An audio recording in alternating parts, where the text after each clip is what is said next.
All right, 7:45. Time to find your seat. Time to find your seats.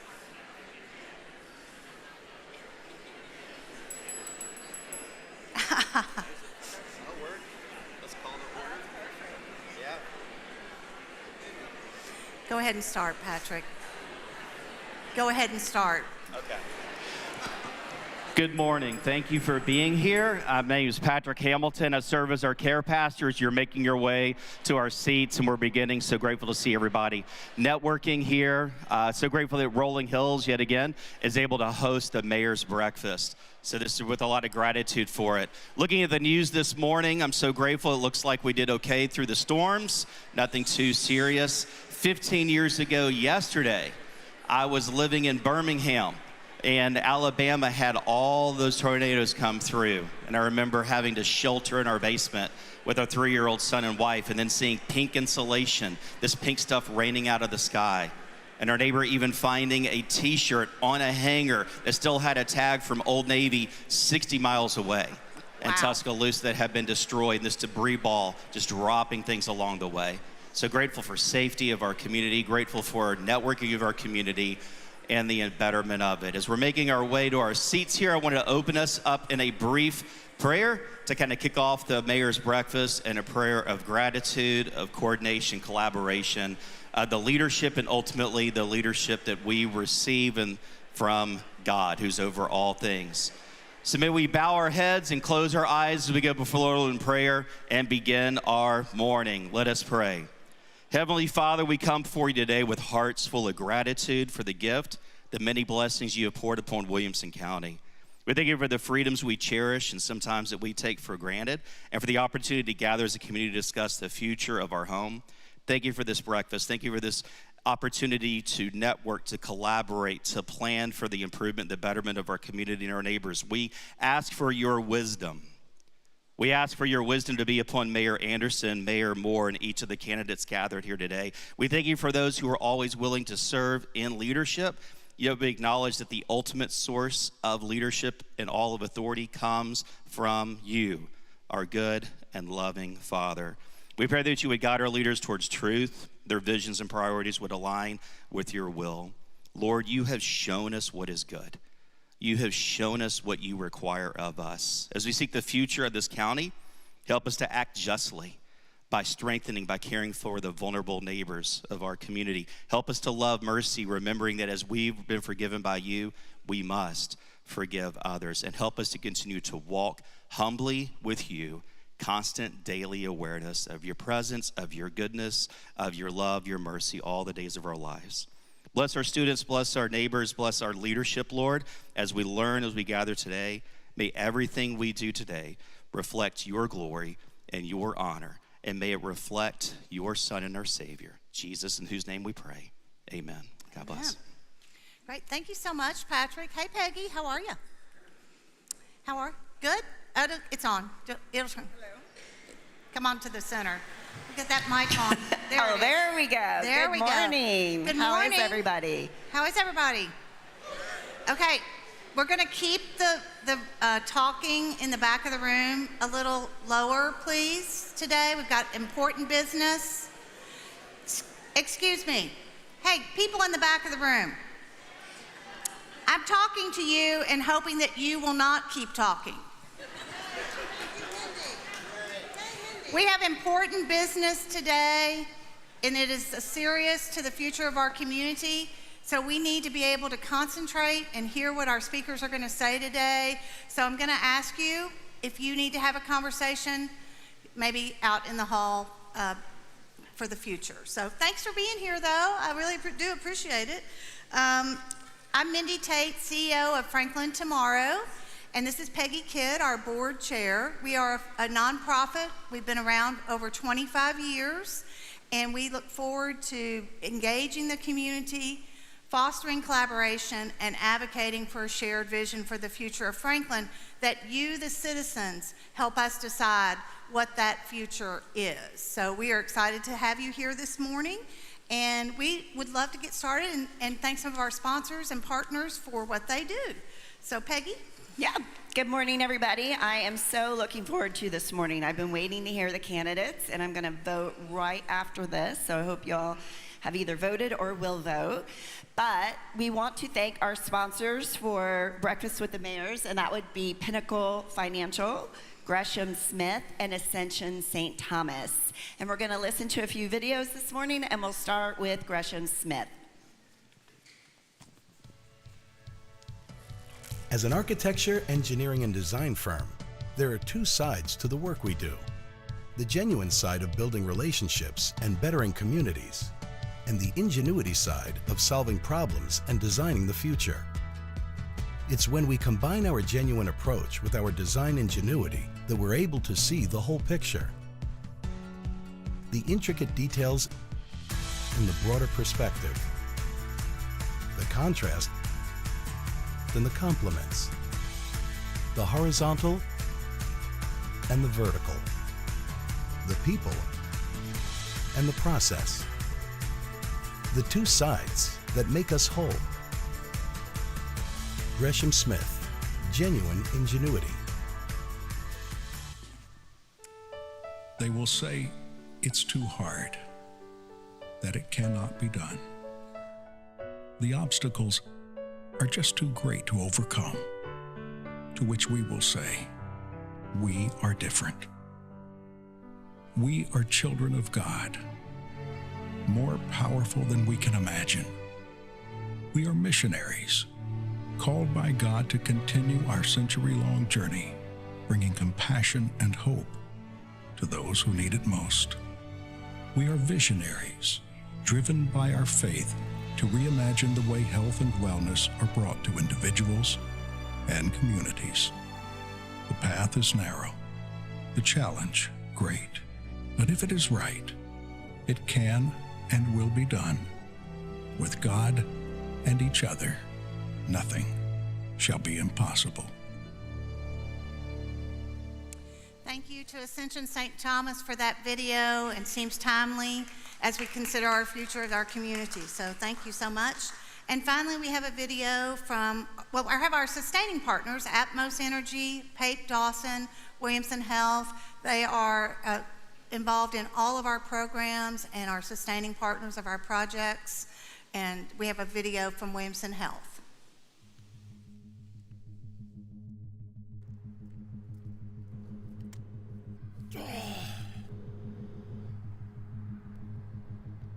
Having really bad chest pressure and chest pain. Medic 24 responding.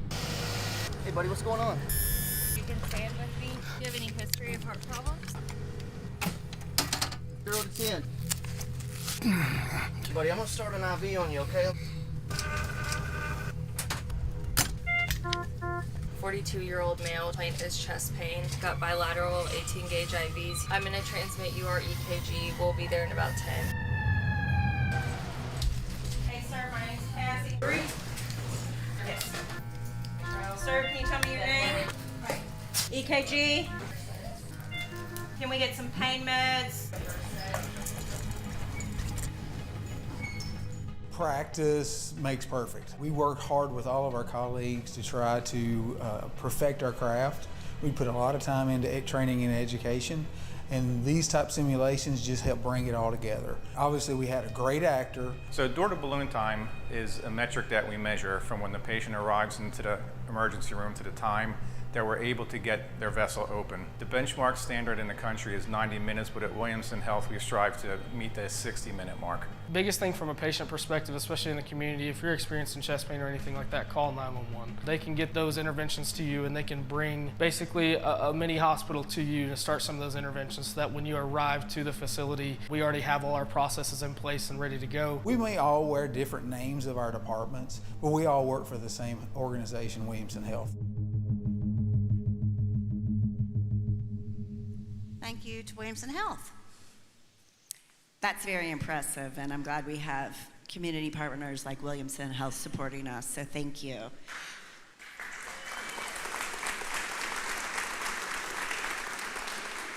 Thank you. And joining Hazen and Sawyer as a platinum partner on our roster of friends, we have G Fiber, UHY Audit and Advisory, Burr and Foreman, and finally, our other partners are First Bank, Tennessee Valley Authority, Vulcan Materials, Vanderbilt University Medical Center, and Williamson Memorial Funeral Home and Cremation Services. And we offer special thanks today to HG Hill Realty and Vanderbilt Health for supporting today's event specifically. It's important to us to keep these events free, and the way we do that is through those sponsorships, and partnerships. It's very important that we thank those people, and let's give a round of applause to everyone. So if you enjoyed breakfast, it came from Puckett's Grocery and Restaurant. We have a long-standing partnership with them. And we did pay for breakfast, just in case anyone wants to ask us that. We did pay today. Yay, Andy's glad we paid. I bet he is. And we'll thank them again, but Frothy Monkey is our new coffee partner, and we really, really appreciate their support. I mean, I've got my I voted sticker on and my Frothy Monkey sticker. I'm really excited and thankful for that. So we appreciate that. And we are ready to get started with our program. So I'm going to thank you, Peggy. Thanks, everybody, for coming. And I'm going to call up Mayor Rogers Anderson and Mayor Ken Moore.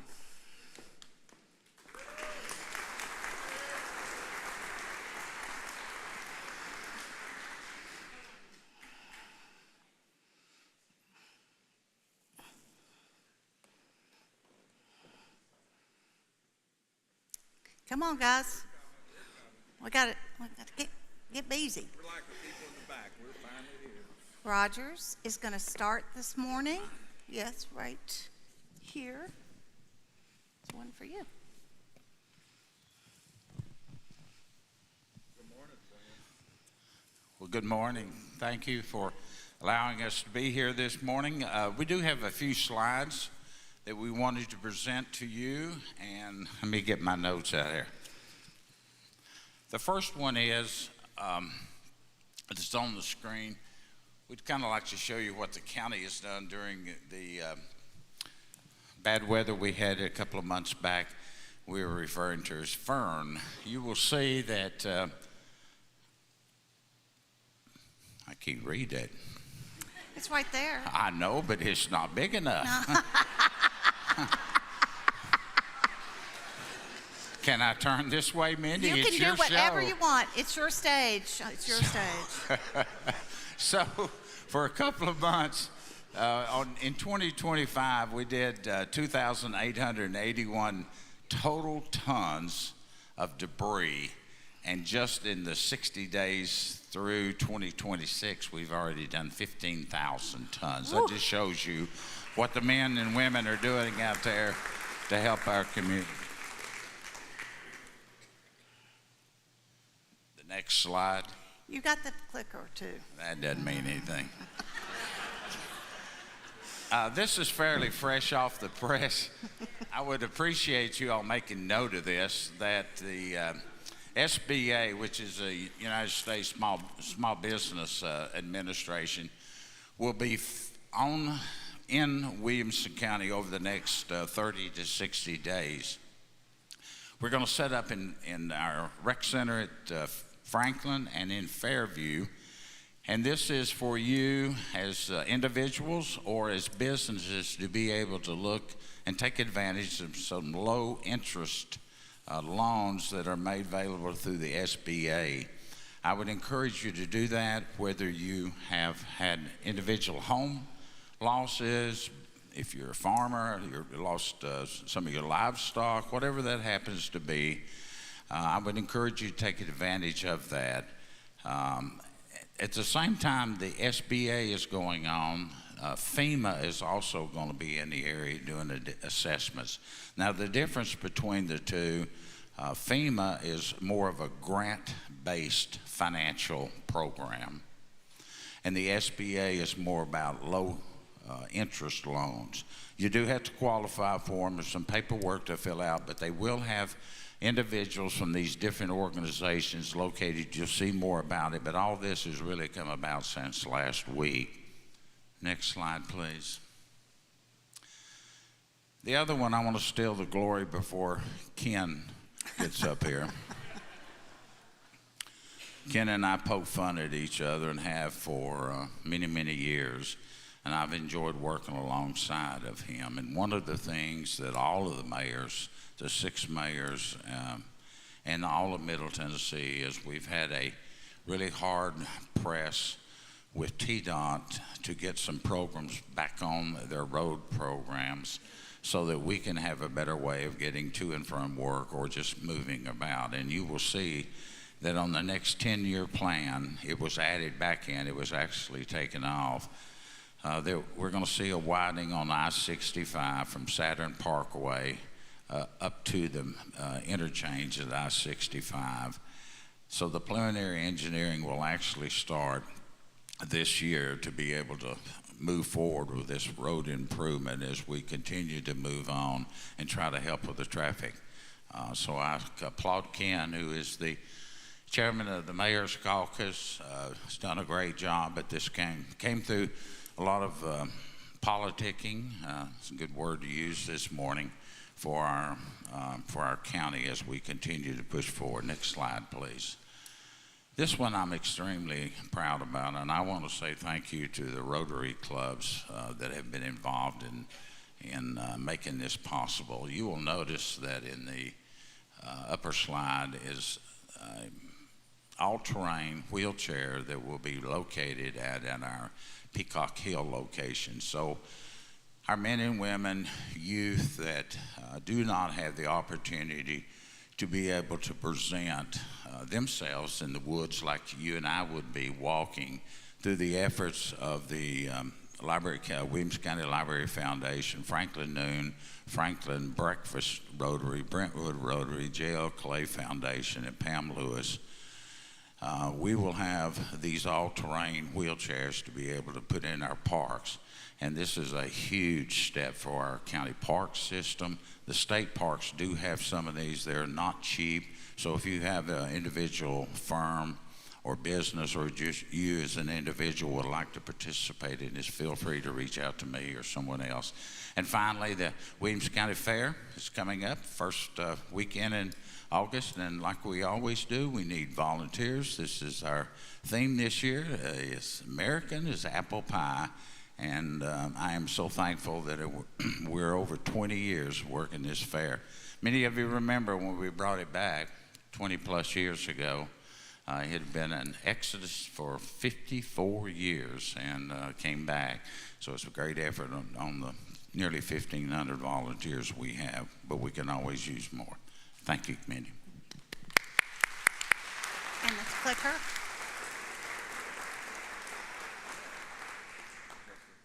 Uh-huh. Well, good morning, everybody.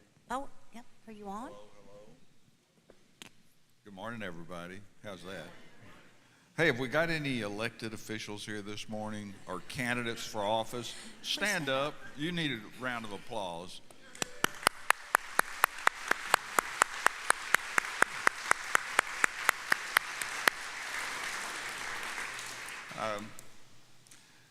You know, we are such a unique community. I looked up at that sponsors board that was up whenever Mindy and Peggy were up here.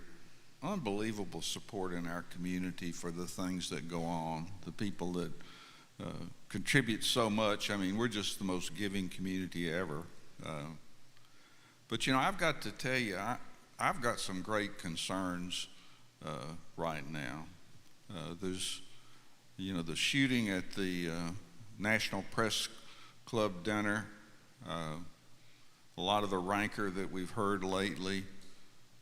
I think back this year there was a Hanukkah celebration. They moved it indoors because of fear. This is not the county, city, country that we want, where people are standing in fear all the time.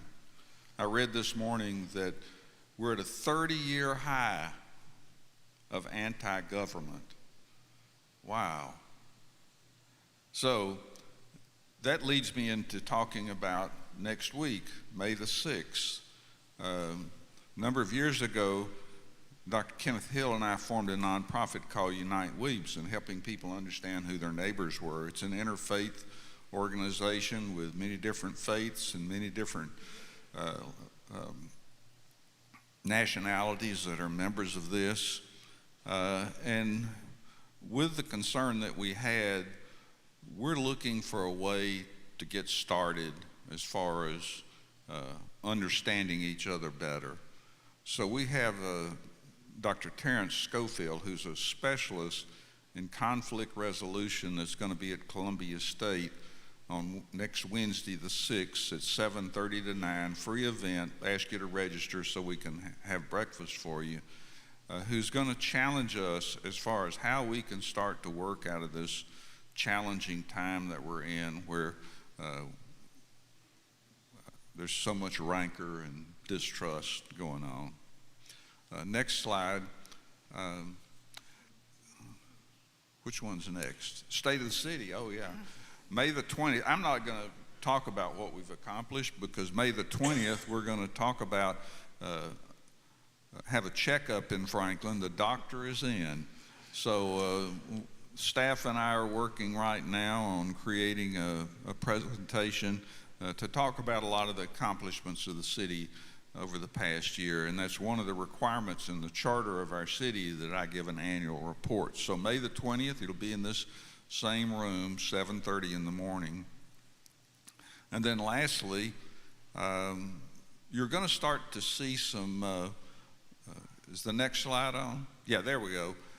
Some benches around town. These are happy to chat benches.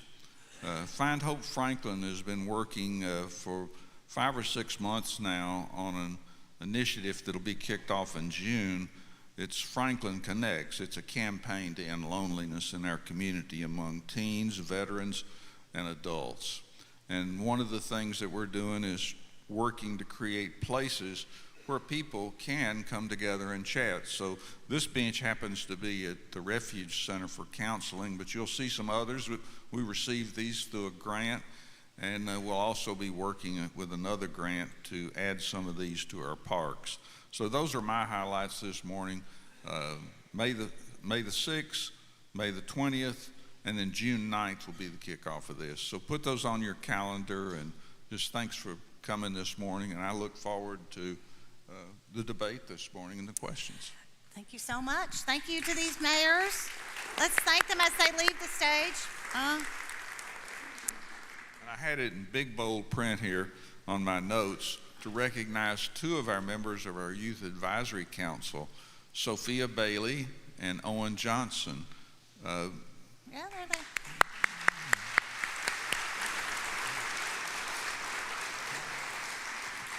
They've been great to work with, and as you two leave the stage, let's thank them for their work, and we appreciate you so much. Thanks. I'm going to go on and call up Andy Marshall, Bhavani Mavala, and Mary Smith.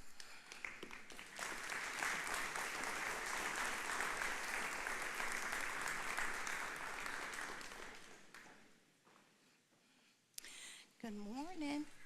You right here, Bonnie right there, Mary right there. Great, thank you. Good. All right, great. Welcome to Breakfast with the Mayors.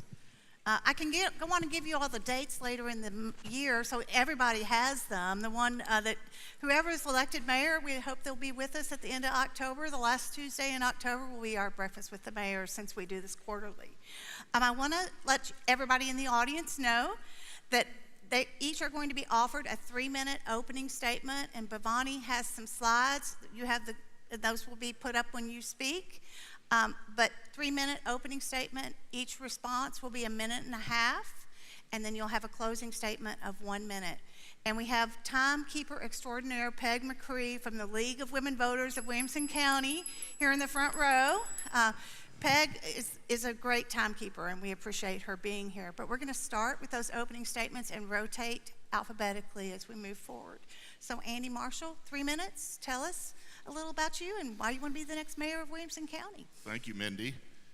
Oh, and thank y'all for being here this morning. I don't know about y'all, but I didn't get much sleep last night. No. Even when you have your phone turned off, these emergency notices come right through, loud and clear. Listen, this may be the most important race we've had in the Williamson County race in a long time, in decades.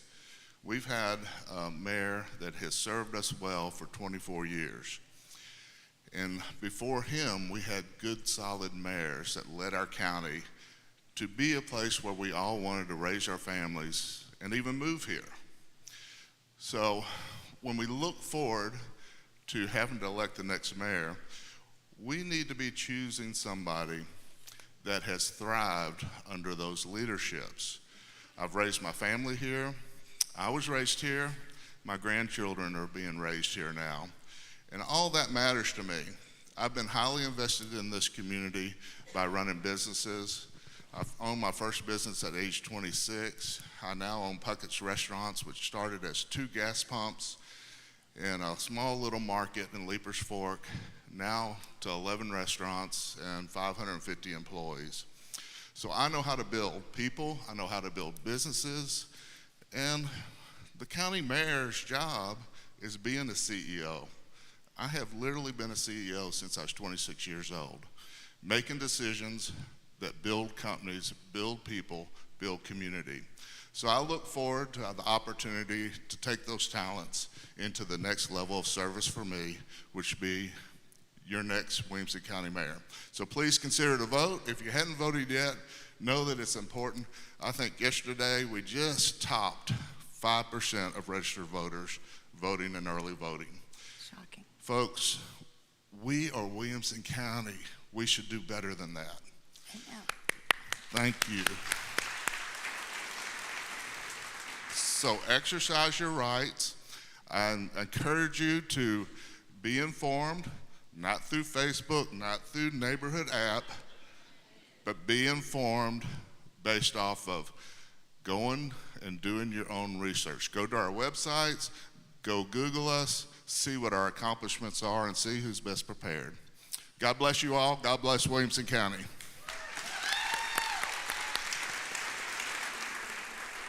Bonnie? Take your microphone, yeah. It's on, it's on, it's on. Hello? Yes, speak just right into it. Good morning, Williamson family, my brothers and sisters here.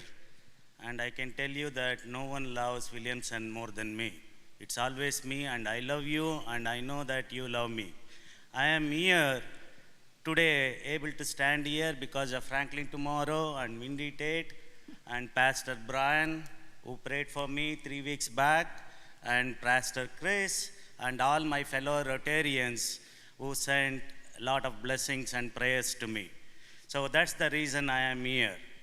And I would like to let you know that I have been here for 16 years. My kids went to school here and became doctors, and the next one is in IB at Franklin High School. I would like to let you know that I belong here. I have paid hundreds of thousands of dollars of taxes, and I have employed more than thousands of people doing my businesses. So some of them might have done one business and might have employed hundreds of people. But I have built companies, I have sold companies, and I have merged companies, I have listed companies, and I work now to take care of all the seniors and to bring up the education into the community. That's what I do currently. And my wife, a loving wife, she works for BMI currently. So why am I here? Because you can look into my website, and in the last 16 years, I have been in the community, for the community, for you, and without you, I am not going to be there. So it's all about you. Look into the website and see what I have accomplished, not from the CEO point of view, or not from the leadership point of view. I was, as a mayor of Williamson County or elsewhere, what is the job of a mayor? It is being a CEO as well as more into the project management and make sure that we all do good. So this is the job, the whole job that I do. And I want to take care of the roads, infrastructures, schools, first responders, water, and the budget. And I am here for you, and I think that you are going to, and I am above any party. I have not taken any money, and it's all my funds I spend. I don't have to answer to any party or any PAC or anyone in this world except you, because I need to answer only to you, because I belong to you, and you make the right decision. I know that Williamson County people are very, very smart, and they are going to make the right decision. And Mary Smith. Well, first off, everybody can hear me? Okay. Thank you so much for this opportunity. And I want to say thank you to Andy and BK for also being in this race with us. And to anybody who's ever run for public office, it's challenging. So hats off to you for getting out there and getting in the ring. It's not an easy thing to do. But it is very rewarding getting out in the community and just hearing from people. So my name is Mary Smith, and I just want to share with you my journey. I believe my journey to standing on this stage right now began in 1971 when I was born to James and Gloria Gregory. I couldn't have asked for two better role models for selfless service than my mom and dad. And I really appreciated the reference to Micah 6:8 that we heard earlier, because that was my dad's favorite scripture, and that's why it is on every single thing that you see with regards to my campaign. I grew up in a household where every dollar mattered. My dad did 30 years for the Department of Defense. Patriotism was part of who we were. My faith is part of who I am. And I truly believe that it was because of God that I actually found myself moving to Williamson County in 2000. This is where my husband Wade and I started our journey together for our family. Our children were all born in our hospital, Williamson Medical Center at the time. They've been educated in our world-class schools. My son is now serving in the Merchant Marine Academy. He's in San Diego. Very proud of him. I have a son-in-law who graduated from Centennial High School, who is now serving in the Coast Guard. So Williamson County has blessed my family in so many ways. I've had the opportunity for the last 8 years to work for Nissan North America. I have worked on some very complicated projects. I've managed some multi-million-dollar budgets, and I've delivered results. The teams that I've been able to build are just absolutely amazing. We have an amazing county. I have never been more proud of this county as I was during the Winter Storm Fern. What every single department did to get out there and help our community was inspiring. We have amazing people. But how I lead is very simple. I have two guiding principles. It's the Bible and the Constitution. And it's because I believe the second was inspired by the first. And just as my parents were role models for me, the main thing that I think we got to think about with our government is stewardship. And stewardship comes in three forms. The first one is with our finances. We have to make sure that we are managing our finances the best way we can. Yes, I don't like the debt that we have, but I do think there's lots of opportunities to bring that debt down. $109 million is currently being spent to service our debt. That's money we don't have for roads, for infrastructure, for the wonderful people that serve our county every single day. We've got to start looking at how we pay that debt down so we can take more of that money and put it towards the things that matter. The second thing is our environment. And the third thing is the people. We got to make sure that we have a government that works for the people, where everyone has a voice. This is so important. I would appreciate your support. Mary Smith, thank you. You can keep that.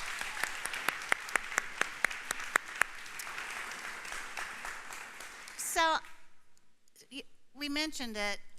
Only, as of close of business yesterday, only 5.3% of Williamson County's registered voters have voted in this very important election.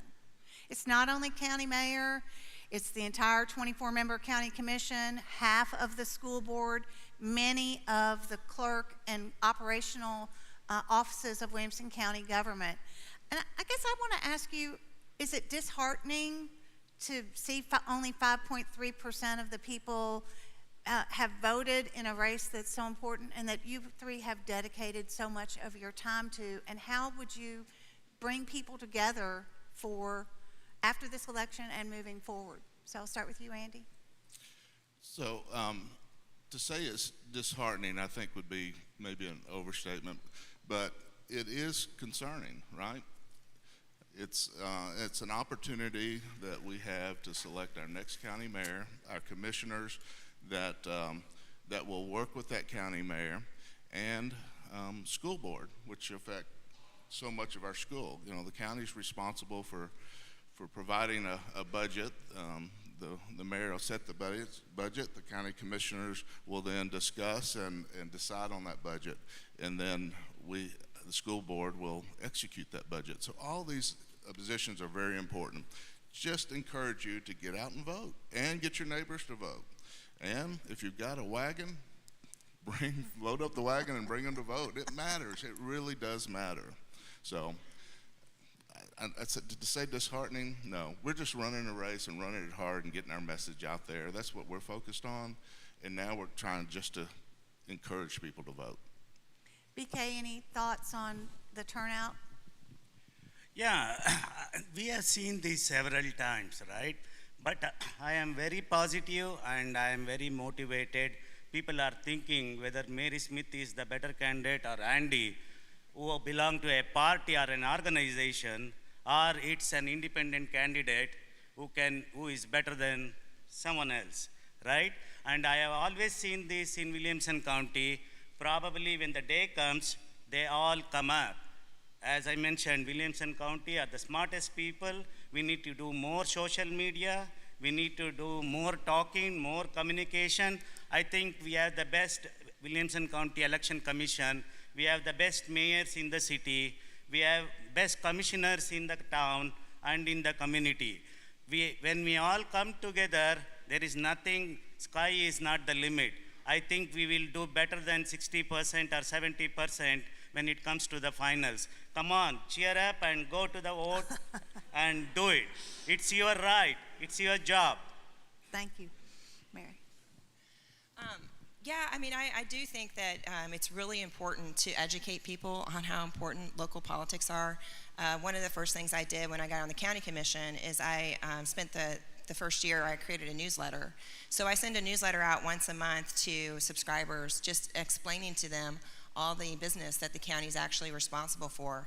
And so I'm somewhat encouraged. I mean, I know it's still low, but I think we are going to see an increase. I think we see about 50% vote in early voting and then 50% show up on election day. So I'm still very encouraged. I mean, it's always, just as long as we get more people out. I think the last time in 2022, we had about 8%, 9% show up.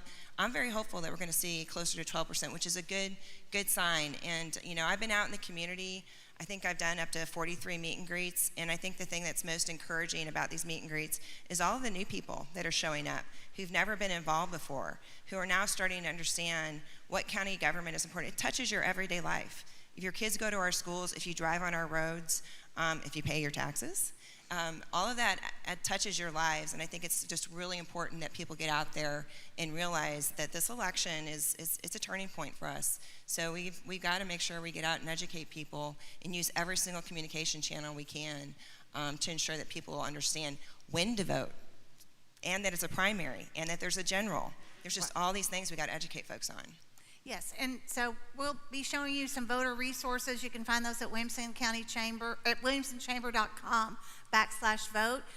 Early voting continues through April 30th, and Election Day is a week from today, Tuesday, May 5th. You can vote at any of the polling locations in Williamson County. You don't have a precinct anymore, and so you can find that information at williamsonchamber.com/vote. or at williamsonvotes.net. So it's very important. Okay, we'll move on, and BK, you'll get this question first.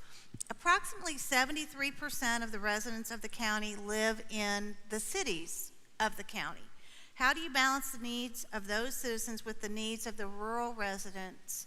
And tell us how you would allocate tax dollars as it relates to projects in those cities or serving the residents of those cities. Right, I agree with Mindy, like more population in the county lives in the cities, but I live nationally, internationally, and different cities and different states, nationally and internationally. There should be a balance between rural and the cities. And We need to work with the state representatives, we need to work with the different mayors and make sure the infrastructure is balanced well, very well, so that the rural will connect with the cities and cities get connected with the rural, whether it is our first responders or EMS or our water or our infrastructure, traffic, pollution, environment, keeping the city green or the county green.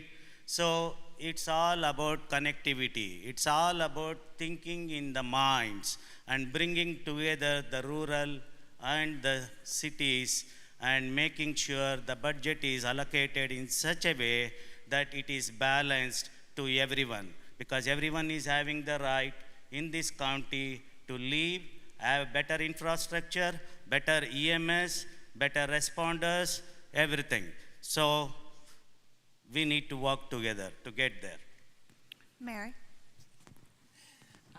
So I would say that when you look at the difference between the rural municipalities, first of all, a lot of people don't even realize that there's actually 7 jurisdictions in our county, that there's 6 municipalities and the rest falls under the unincorporated area. So you have a county mayor and then you have your 6 city mayors. So I think it's important that people understand that there is a balance of government even within our county. But when you look at all the different municipalities and you look at our county, we have very distinct identities. And I think our Convention and Visitors Bureau did an amazing job of actually identifying all the different branding that you have. Like, I live in the unincorporated area. I live in Arrington. I love that area. Agriculture is very important out there, and making sure that we preserve our rural identity and the farmland is such an important part of, I think, what the county really needs to focus on. When you look at the municipalities, how do you actually balance the services in the municipalities? You have your Parks and Rec, so you want to make sure that you're taking care of the facilities that do fall under the county. You also want to look at your roads. You want to make sure where there's roads that go through municipalities and also county roads, that we're working together with those municipalities and identifying bottlenecks and figuring out how we can work together to fix those traffic concerns. And then, of course, you have your schools. You want to make sure that your schools are balanced. We've got a lot of growth in the east side of the county, so we don't want overcrowded schools. We want to make sure that all of our children get the opportunity to get the education that they're paying for and that they deserve. So there's a lot of ways that we can work with municipalities, but there are services that we got to make sure that we're funding, adequately too, that the county has to support across the entire county, like you mentioned, EMS and the roads. Andy? Yeah, so it may be a bit of a misnomer to think that the county mayor is just over the rural parts of the county. The county mayor has to work with every city municipalities to help them achieve their goals too. And so we have the county commission in place where we have representatives from every area of the county, 2 per districts. And those don't just represent the county's interests, they also have to represent the city's interests. So collaboration and leadership is extremely important when we talk about the role between the county mayor and the city mayors. I'm blessed to have built relationships over the years that build trust, and I'm blessed to have every city mayor endorsing our campaign because they know that I'm a listener and I'm a problem solver. So working through issues that come up and looking long-term vision for the county. We just spent over 2 years on a comprehensive growth plan that was a beautiful example of collaboration, and we've got to continue on that path of collaboration, and we need a county mayor that is trusted with the leadership to represent the whole county. So, Mary, this question will come to you first. Williamson Inc. held an event recently and showed data that transportation and affordable housing are the 2 biggest challenges for our area. What will you do specifically in the first 90 days in office to begin work on these 2 issues? Well, I think the first thing you have to do is you have to sit down and have some conversations, and you have to be willing to acknowledge that this is an issue. And this is not an issue that I think the government can be the sole, solution provider for. You've got to work with the private sector. I think when it comes to affordability, those solutions are going to come more from the private sector, but we got to look and see what role that government plays, especially from the county side. There are some things I think we can do. We can look at some of the cost of just building in the county, some of our permitting costs, and some of what it takes to actually be able to build on your own land. We've got a lot of folks that have acreage, and they'd like to be able to build homes for their children. People are getting very creative on how to use their land, and we need to make sure that we support that land usage so that they can actually keep their families together. If we want to be a family-centric, community, we have to find ways for young families to thrive and flourish in our community. I speak from personal experience. I have a 23-year-old daughter that would love to live in the community that she was born and raised in, but currently just can't find a way forward to be able to do that. So these are the stories that you hear over and over and over again. We've got to find ways to make sure that we are investing in the future and we're creating a legacy of prosperity. When it comes to the transportation, there are some things we can do at the local level, but overall we're going to have to collaborate with the state. The state really is going to be the big help there, and I think it's great that they are widening some of the roads, but transportation, takes away time from families. And again, if you want to be a family-centric community, you got to find ways to fix these challenges. Okay, Andy, that'll come to you. Yeah, so, it's not the county's role to provide affordable or attainable housing, but we can be a leader, right? So I've been on many boards, and you have too, where it keeps popping up as one of the most important things that civic organizations feel are important to this community. I think what will be important is that we're going to need leadership in this area, leadership that can bring public and private solutions. So where the county can be involved and where cities can be involved, it's going to be in finding ways, best practices around the United States that would fit in Williamson County, and make sure that we have solution-based thinking on this. We can't just say no or that it's not our responsibility. We've got to be willing to have the conversations and build a collaboration and communication into solving the problem. I've always been a problem-solving thinker, so when something is presented, I immediately start thinking about solutions, and I like surrounding myself that are problem solvers. So we're going to find some ways to do this, and quite frankly, there are some small pockets of it happening in our community. They're just kind of go under the radar and not acknowledged, but I know the cities are aware of it, and the cities want to do something about it too. BK? So I think Mayor Anderson, the commissioners, the mayors of other cities in the county are struggling and face challenges and working with the state and with every department to get where we need to be. So according to Mindy, 90 days. What can we do in the 90 days what we have done in the 30 years, right? We need to do better. We need to follow the steps of the mayors.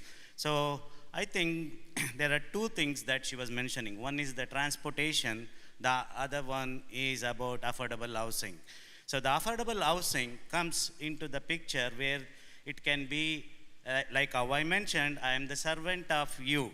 So I'm not a leader or I'm not a CEO. I would like to listen to you and make the decisions appropriately and communicate that with every commissioner and every mayor.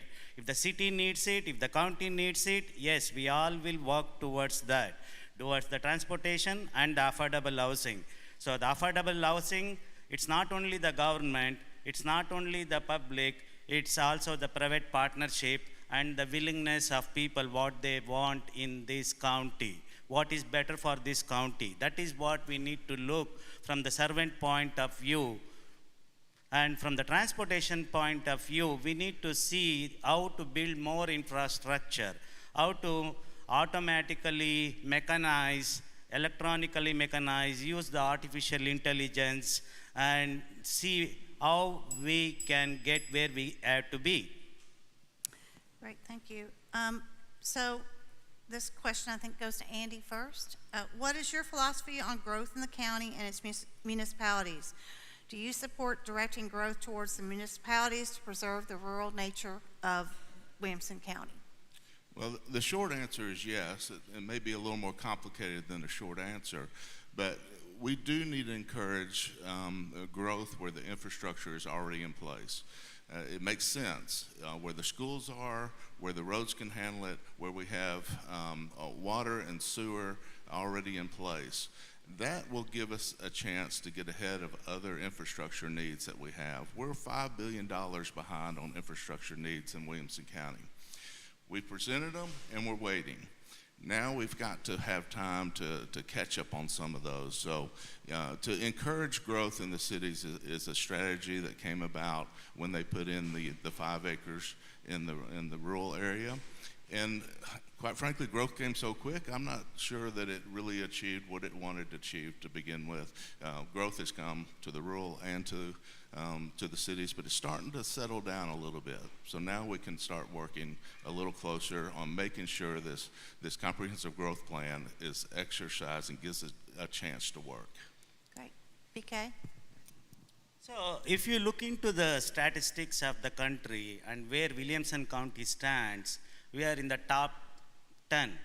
It's amazing what Mayor Anderson, Mayor Ken Moore, and other mayors have done in the last decades or in the years, right?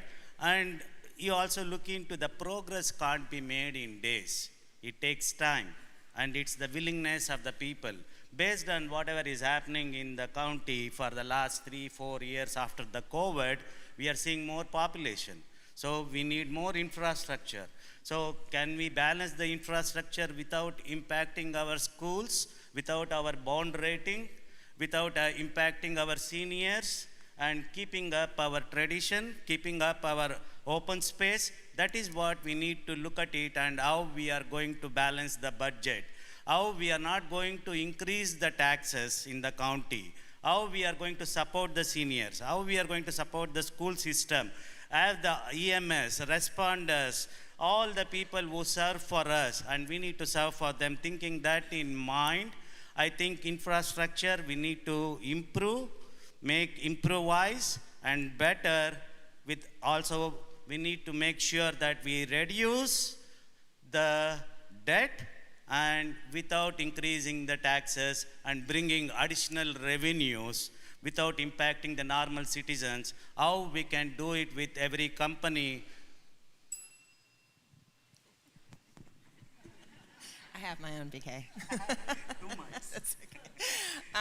Well, when you look at the growth, I think that the biggest challenge we see is people feel very threatened by the growth. I think they're feeling, the threat because of the rising costs, and I think that, in the rural area, we're seeing, farmland disappear, and I think that we've got to take a serious look at how do we manage our growth.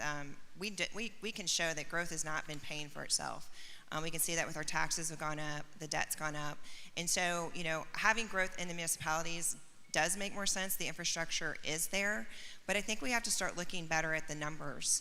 But even if we try to slow growth in Williamson County, you still have all the communities around us. I mean, I can tell you for sure on the east side of the county, the traffic's an issue just because Rutherford County is growing, Marshall County is growing. All these counties around us are growing, and they're coming and they're working, in Williamson County. But the growth is, something, it's a huge challenge, and I think it's something we have to continue to look at. I am grateful that I've had a career that's actually been, it's basically been focused on solving some of these very, very complicated challenges. But you have to get to the root cause. You have to get to the root cause. Why do people want to come here? It's a great community. We want to keep it that way. We don't want our quality of life to go down. We want to continue to maintain that charm that everybody moves here for. So these are serious conversations that need to happen, and we need to make sure that we're all on the same page with how growth is going to change our community, make sure we're shaping it instead of it shaping us. Right. So how will you determine, if elected, which county services should be prioritized when resources can be limited?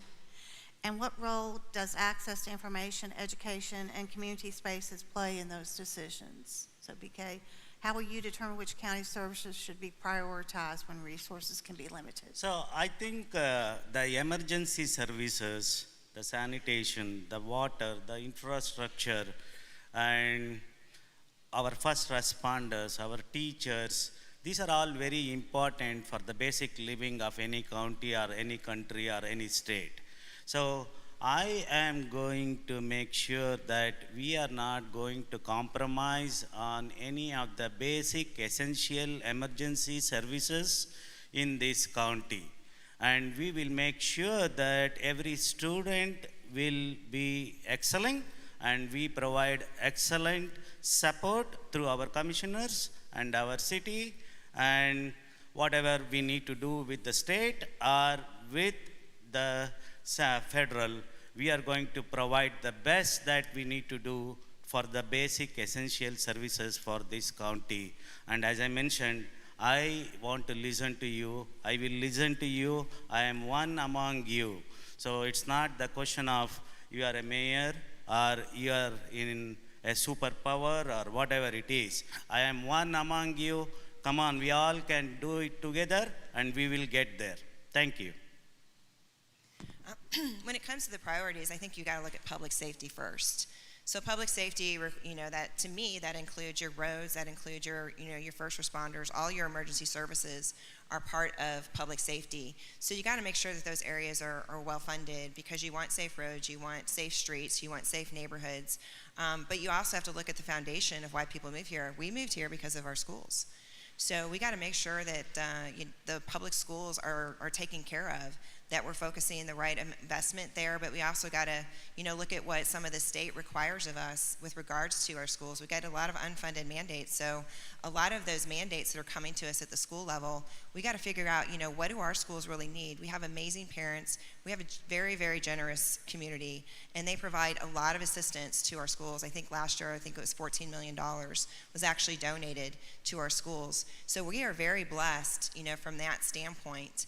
But government has a certain role in your life, and we got to make sure we're prioritizing the needs over the wants. But even our parks are beautiful. My kids played youth sports. I want to continue to make sure those programs thrive, because that's part of community. That's part of your quality of life. But we have a great opportunity to make sure that we can monetize those assets, that we can make sure that we can bring in new revenue streams, so that those things that we all enjoy can actually support themselves. So there's ways that we can do this. If you just think outside the box, that we can have everything that we love about Williamson County and make sure everything's fully funded. Yeah, so, obviously, when you look at the budget and you think a percentage of budget, the schools are our priority. They have been for a long time, and for good reasons. It's made it, we've got the #1 schools in the state, and we're in the top 20 in the nation. And it's been an economic driver for the community. But regardless of the size of the budget, when you look at the importance, every department is important. And a mayor has to have the ability to make each one of them know that they're important and that they provide a service to our communities, to our citizens, that is important, whether it is the public safety, having the best equipment, having the pay that they need, but also for all departments. When you talk about pay in the county, we've got to work to make sure every department gets equal in the raises, and that it's not just subdivided out with some groups getting more than others. That's not how the county government should run. We should be for all people and make sure it all works together. And so having conversations with each department and making sure that as mayor you're hearing their needs and you're helping them meet the needs, and keep ensuring this quality of life that people love Williamson County for, that we all grew up under, and that we want to keep. So as a final question before we have our closing statements, obviously we've talked about infrastructure, we've talked about growth, we've heard a lot during the campaign about Williamson County's debt. What are you comfortable with in debt?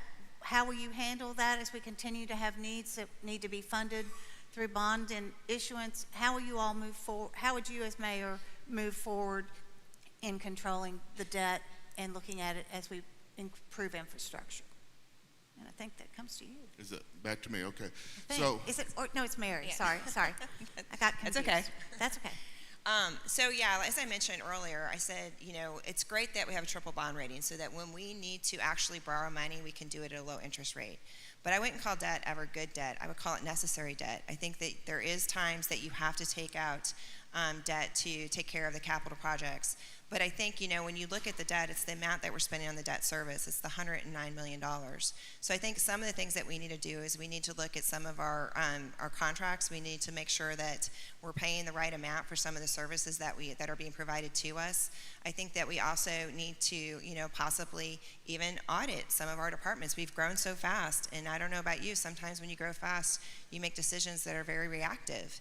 And so you got to go back and you got to look at some of these decisions that have been made and see if they've actually been what's best, for our finances. And as I mentioned earlier, we also have to make sure the state makes a lot of laws that they push those costs down to the local level. So we got to work with the state and make sure they understand that when they pass these laws, that it's putting more of a strain on our purse strings. So there's a lot of different ways that we can look at our debt, but I'd like to see us just bring that debt down over time so that we have more money to take care of the things we need and so that we can prioritize efficiently. So it's not about, we want to stay in good standing. We want to make sure when we need to borrow money, we can do it at a low interest rate. But ultimately, I just don't want us to be the second in debt anymore. I want us to actually be the first in discipline. Andy, now, right, Andy. Thank you. So you really have to get a higher view when you talk about the county's debt. I've not been privileged to vote on some of these things, but you have two choices over the years. We've built 19 schools in 20 years. We've had some needs to supply our safety equipment and our officers with the best equipment over the years. And these all require a funding. And so you had two choices. You either, well, I guess you could choose not to, and we wouldn't be sitting here today with the best county in the state. But you either choose to raise taxes or lean into the AAA bond rating. So as a businessman, as I look at the debt, I don't look at it, I look more at the ROI.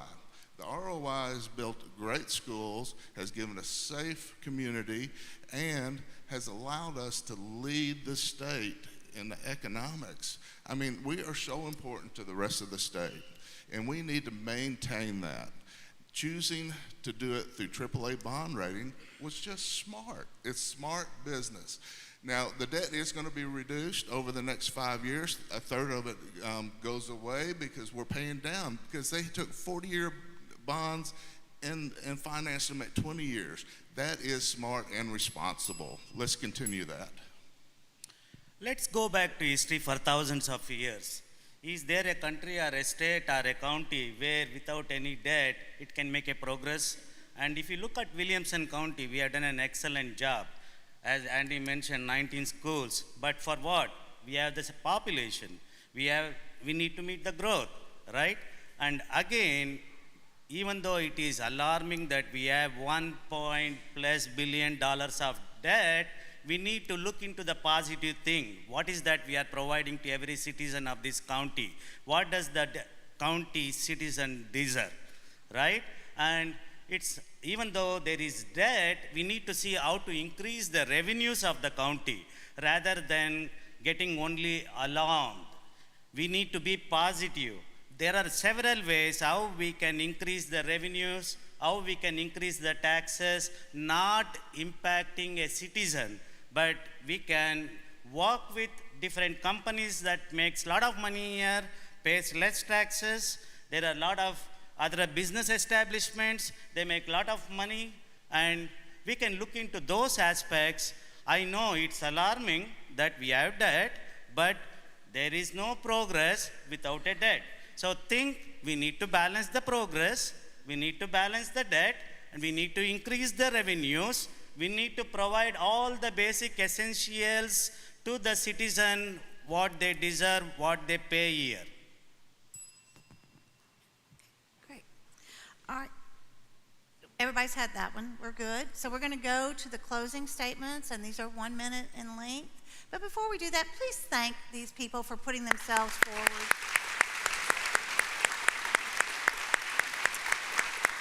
So we'll have 1 minute closing statements. And I think we're back to, where are we back? No, you started, but All right. we'll just go in the order. That's fine. I'm just trying to be fair. I know. All Whatever. right.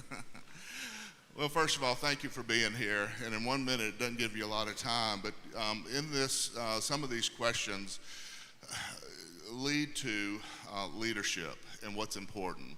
Leadership, collaboration, vision, and I think I bring that. That's what I've been about in my businesses. That's what I've been about in community civic duties, and so I would look forward to bringing those talents into the mayor's office. What is important is not to fall for the rhetoric, not to be scared into voting one way or the other, crying about debt, throwing out the negatives. We are such a great community, and we have so much positive going for us. Let's continue it. Let's build on the foundation we've gotten so far, and let's look for vision to our future. Let's not go back. Let's not reinvent Williamson County.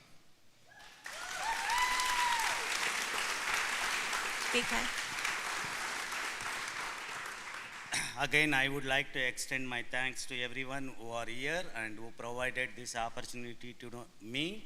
And as I mentioned before, I am thankful to all the Rotarians who supported me, Pastor Brian, Pastor Chris, and this Williamson County, whom I love more than anything else apart from my family. You are my family.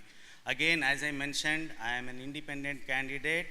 I don't belong to any, I don't want to answer, or I don't have to answer to any party or any PAC or any organization.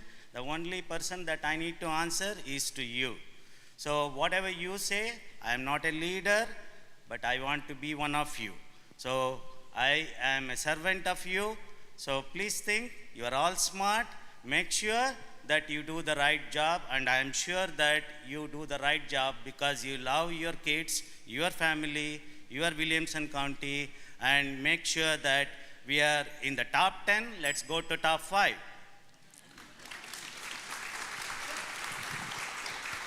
Thank you again to everybody for being here. I can't tell you how much I love this county.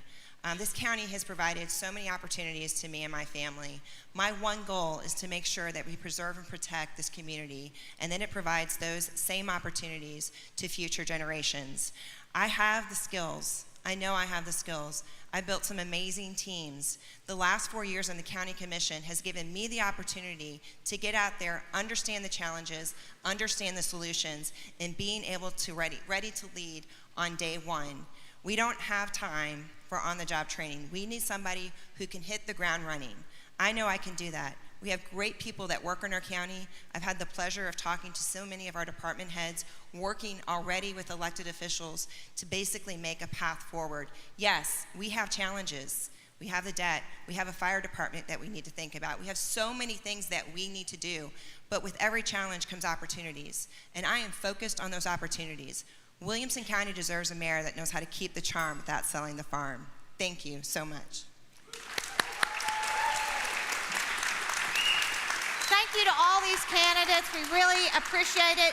Early voting continues through April 30th, and Election Day is a week from today, May 5th. Now we got something fun. I forgot to do it at the start. May 6th is a big day. We've got the Unite Williamson event, but also that is the Tourism Together Day. And so I'm going to encourage you to look under your seat and see if you have a business card from tourism, from Visit Franklin. Look under your seat, look under your neighbor's seat. If you find that card, it is worth a free Southwest ticket, a free ticket on Southwest.